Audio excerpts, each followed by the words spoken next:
Now check this out. Believe it or not, the Lions have now reached, y'all ready for this number? This is unreal. We have reached 10 kickers. We are 10 kickers deep as far as the Detroit Lions in their kicking situation.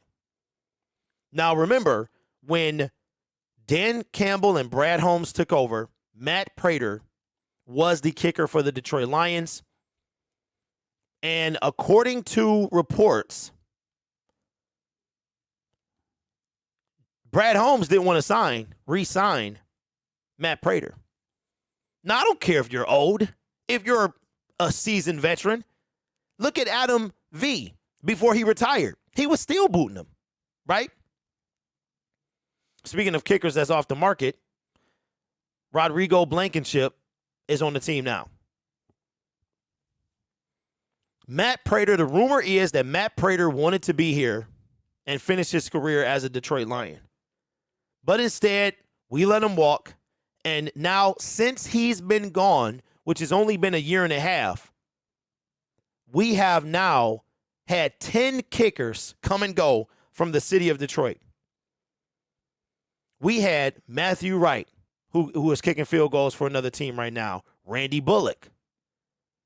We had Zane Gonzalez. We had Austin Seibert. We had Ryan Santoso. And we've had Riley Patterson. Dominic Eberle, who we cut. Now we also have Aldrick Rosas. And now we brought in two other guys. Michael Badgley, and now another dude as well. And I also saw on Locked On yesterday, that Badgley could lose the kicking job, and he didn't even get a chance to kick.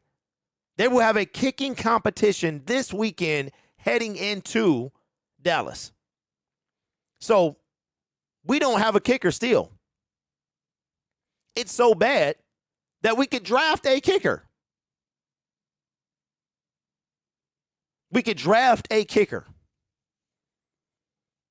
How would you guys feel if the Detroit Lions, their defense needs so much work, but we draft a kicker? At this point, why not? 7th round, 6th round, somewhere around there. Probably a 7th round guy. Now we have Sam Ficken and Badgley, who will be kicking for the Detroit Lions. I don't know if they're going to trot these guys out one after one. They're going to battle going into Dallas, and then somebody's going to come out victorious before the game, or will this kicking battle be during the game? But I tell you what, if you were tired of Dan Campbell and his aggressiveness on 4th down, well, you might have to keep waiting.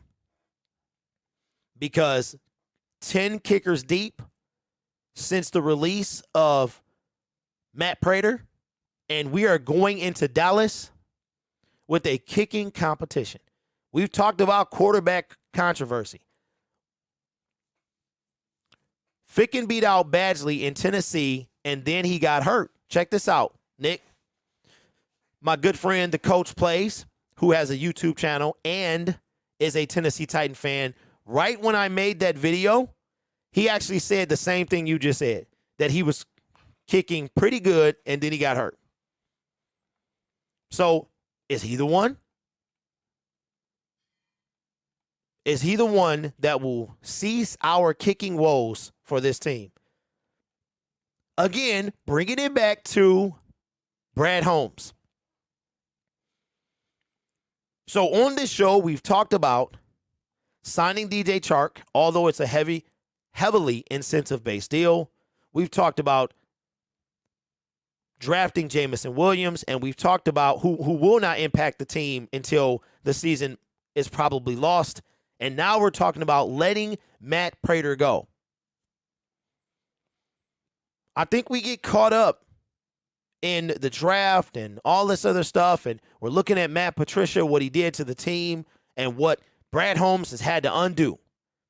But like I said earlier, we got to put some blame on Brad Holmes. He's not blameless in any of this. And I think we have to start putting blame on him.